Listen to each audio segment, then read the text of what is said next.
Pattambi traders hyper super market 43 വർഷത്തെ സേവന പാരമ്പര്യവുമായി വടക്കാഞ്ചേരിയുടെ ജനഹൃദയങ്ങൾ കീഴടക്കിക്കൊണ്ട് Pattambi traders hyper super market ജൈത്രയാത്ര തുടരുന്നു. സദ്യവട്ടങ്ങൾ ഒരുക്കുന്നതിന് ആവശ്യമായ ബ്രാൻഡഡ് അരികൾ, പരിപ്പ്, വൻപയർ, ശർക്കര, പഞ്ചസാര തുടങ്ങി പലചരക്ക് സാധനങ്ങളും ബ്രാൻഡഡ് കറി പൗഡറുകളും പാലട മിക്സ്, പരിപ്പ്, പായസ മിക്സ് തുടങ്ങിയവയും ലഭിക്കുന്നു. കൂടാതെ എല്ലാവിധത്തിലുള്ള ബിരിയാണി അരികൾക്ക് ആവശ്യമായ branded biryani rice, spices, dates, dry fruits, essence തുടങ്ങിയവയും പട്ടാമ്പി ട്രേഡേഴ്സ് ഹൈപ്പർ സൂപ്പർ മാർക്കറ്റിൽ ലഭ്യമാണ്. വാട്സ്ആപ്പ് കോൾ മതി സാധനങ്ങൾ വീട്ടിലെത്തിച്ചു കൊടുക്കുന്നു.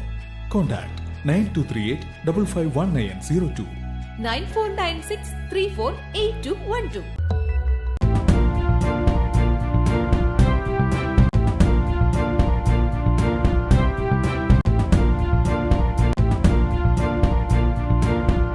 നമസ്കാരം, എനി ടൈം ന്യൂസിലേക്ക് സ്വാഗതം.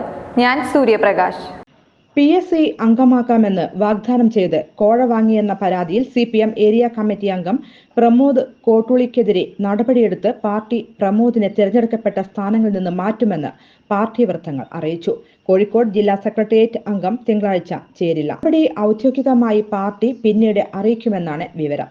CITU ഭാരവാഹിയായ യുവ നേതാവ് PSC അംഗത്വം നൽകാനായി 60 ലക്ഷം രൂപ ആവശ്യപ്പെട്ടെന്നും 22 ലക്ഷം കൈപ്പറ്റിയെന്നുമാണ് ഹോമിയോ ഡോക്ടർമാരായ ദമ്പതിമാർ പരാതി നൽകിയത്. മന്ത്രി മുഹമ്മദ് റിയാസ് വഴി അംഗത്വം തരാമെന്ന് വിശ്വസിപ്പിച്ചാണ് പണമിടപാട് നടത്തിയതെന്നും പരാതിയിൽ പറയുന്നു.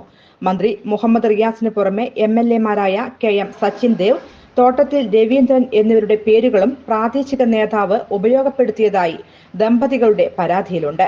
മന്ത്രി PM മുഹമ്മദ് റിയാസിന്റെ അയൽവാസി കൂടിയാണ് ആരോപണ വിധേയനായ പ്രമോദ് കോട്ടുള്ളി. ലോക്സഭാ തെരഞ്ഞെടുപ്പിന് മുൻപ് ഉയർന്ന പരാതി ഒത്തുതീർപ്പാക്കാനുള്ള ശ്രമത്തിനിടെയാണ് വിവരങ്ങൾ പുറത്തായത്. യുവ നേതാവ് ഒറ്റയ്ക്കാവില്ല ഇടപാട് നടത്തിയതെന്ന സംശയവും പാർട്ടിക്കുള്ളിൽ ഉയരുന്നുണ്ട്. കോഴിക്കോട് ജില്ലാ കമ്മിറ്റി ഓഫീസ് കേന്ദ്രീകരിച്ച് ഇത്തരത്തിൽ ഒരു കോക്കസ് പ്രവർത്തിക്കുന്നതായി മന്ത്രി PA മുഹമ്മദ് റിയാസ് നേതൃത്വത്തിന്റെ ശ്രദ്ധയിൽപ്പെടുത്തിയതാണ് വിവരം.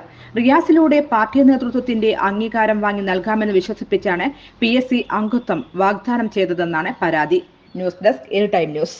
കൂടുതൽ വാർത്തകൾക്ക് ഞങ്ങളുടെ ചാനൽ സബ്സ്ക്രൈബ് ചെയ്യുക, ഫേസ്ബുക്ക് ഫോളോ ചെയ്യുക. വാർത്തകൾ വേഗത്തിലറിയാൻ എനി ടൈം ന്യൂസ്.